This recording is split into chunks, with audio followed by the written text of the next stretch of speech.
కాంగ్రెస్ అయిపోయి ఓట్లు పడే అవకాశం ఉందా? మొత్తం మీరు యాడ్సప్ అన్నట్టేనా ఇక ఓటమిని అంగీకరించినట్టే? ఇప్పుడు ఏమీ లేదు. ఇవాళ కాంగ్రెస్ అజహరుద్దీన్ మంత్రి పదవితోటి కాంగ్రెస్ మోసాన్ని ముస్లింలు పసిగట్టిండ్రు.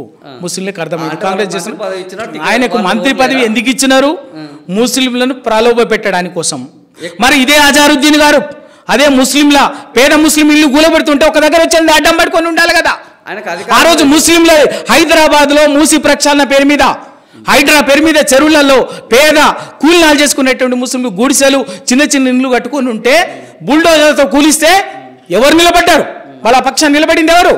ఇదే బీఆర్ఎస్ పార్టీ, ఇదే కేటీఆర్ గారు, ఇదే హరీష్ రావు గారు, ఇదే మేము నిలబడ్డాం.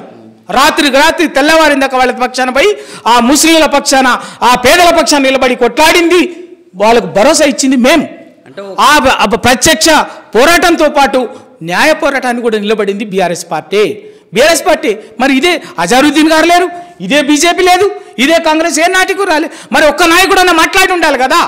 అయ్యో పేదవాళ్ళ ఇల్లు ఎందుకు కూలుస్తున్నారు, మా పేద ముస్లింల ఇల్లు ఎందుకు కూలుస్తున్నారు అని మాట్లాడలే కదా. మాట్లాడింది ఎవరు?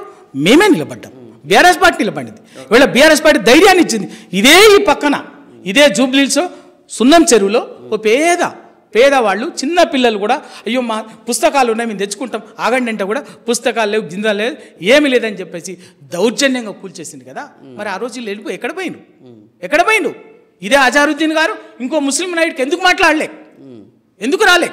ఆ ముస్లిం అత్తాపూరు, హైదర్ షా కోర్టు అవన్నీ వేల మంది మేము పోతే వేల మంది ముస్లింలు బురకలు వేసుకొని వచ్చిండ్రు.